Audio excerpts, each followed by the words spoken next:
What up guys, Assalamualaikum korang. Hari ni aku nak cerita sikit tentang review anime iaitu The Promised Neverland. Okay, ataupun kalau orang Jepun kata Yakusoku no Neverland. Okay, sebelum aku teruskan review anime kita, aku nak mengucapkan thank you pada korang yang subscribe aku hingga 98 subscriber.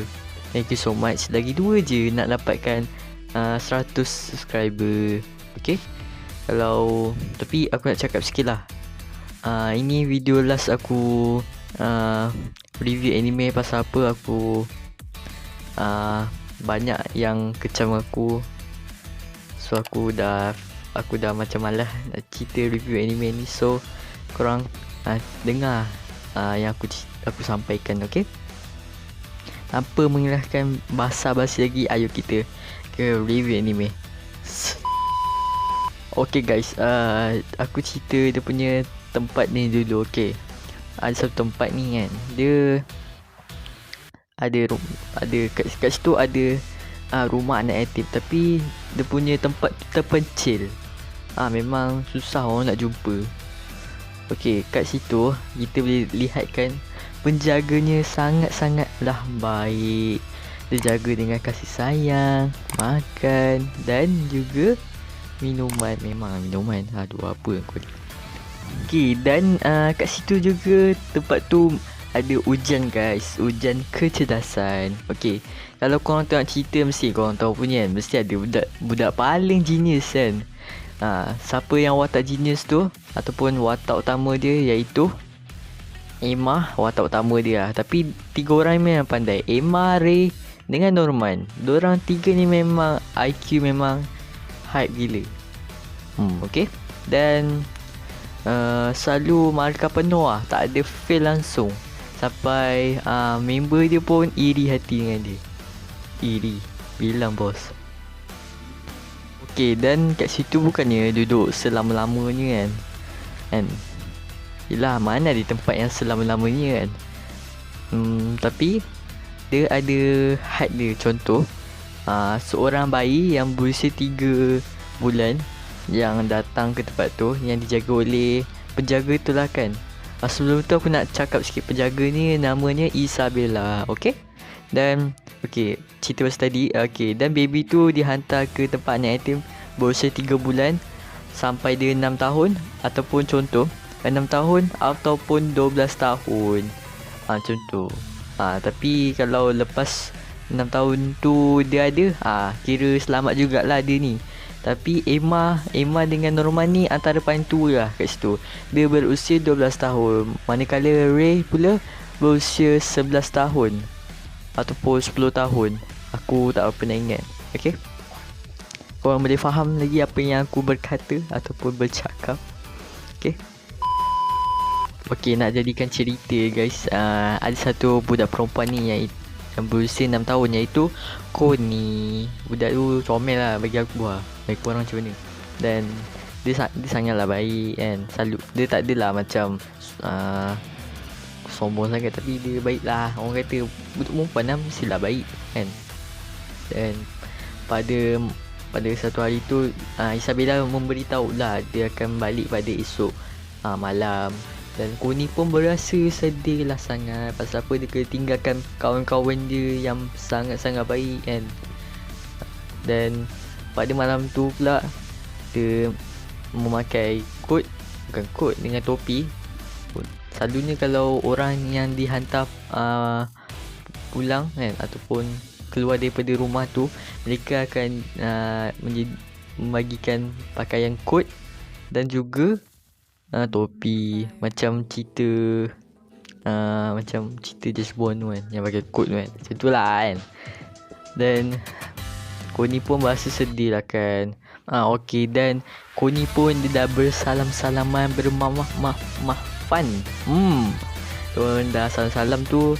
Dan Isabella tu ataupun penjaga dia temankan Connie untuk pergi ke pintu gerbang untuk mereka pulang kan.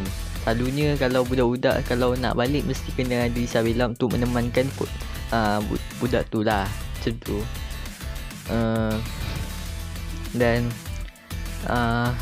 pada masa tu si Emma ni ternampak teddy bear gemaran si Connie tu. Dan dia nampak, dia ambil, ni macam Connie punya kan. Dan dia tanya kat Ray, Ray, sempat lagi ke untuk pergi ke pintu gerbang tu? Dia cakap sempat, tapi dia nak pergi tu dia teringat kata-kata Isabella ataupun penjaganya. Ada syarat dia, ada 2 syarat. Syarat yang pertama, syaratnya korang tak boleh, contoh kat situ ada hutan, dan kat hutan tu ada pagar kecil je, dia tak adalah besar sangat, korang boleh melangkah, kecil sangat. Dia cakap tak boleh melintasi kat situ, kat pagar tu. Okey, tapi budak-budak tu ikut lah kan. Dan syarat yang kedua, syarat yang kedua apa? Sesekali masuk ke pintu gerbang. Itu larangan daripada 2 syarat yang aku kata tadi. Okey, korang boleh faham kan dia punya syarat dia? Kalau tak faham, tak tahu lah. Dan Emma pun teringat, tapi dia macam ada sikap lantak Jadi aku nak bagi Connie punya teddy bear kesayangan dia. Dan Emma pun ajaklah Norman untuk pergi ke pintu gerbang tu. Pintu gerbang tu jauh juga tau. Okey, diorang dah sesampai kat pintu gerbang tu, diorang ternampaklah kenderaan yang macam lori. Emma dengan Norman dia tak tahu apa benda tu. Dia macam jakun gila lah. Apa benda siap benda ni, tak pernah nampak pun kat sini. Pasal apa diorang tak pernah nampak apa-apa kenderaan yang ada dekat diorang punya rumah anak yatim tu. Dan dia terdengar ada belakang, ada seorang tu, ada seorang 2 orang tu macam nak datang kat lori tu. Emma dengan Norman pun sempat untuk masuk ke bahagian bawah lori tu untuk nyorok lah kan. Dan Norman pun dia usah-usah atas kan. Dia pandang atas, ingatkan manusia guys, rupa-rupanya iblis. Tapi sebelum tu dia dah nampak Connie dah mati. Emma dengan Norman diorang terkejut beruk gila lah kan, masa dia tengah jakun tengok kenderaan lori tu. Dan Norman dia nampak yang bukan manusia, iaitu iblis. Dia memang terkejut beruk lah, no. Iblis kot kan. Kalau korang nampak iblis, korang buat apa? Lari tak? Lari kan. Dan si Norman tu pun dan dia nampak Connie, iaitu Connie yang dah mati tu. Iblis tu dah ambil Connie dan masukkan dalam macam baldi, tak silap aku. Kalau dia macam mana yang eksperimen punya tu, aku tak tahu apa benda tu. Dia punya macam baldi tu. Macam tu lah kan. So Connie pun kat dalam tu lah kan. Memang okey, dan iblis tu pun dah masukkan Connie dalam tu. Dan iblis terdengar ada bunyi kat bawah lori tu.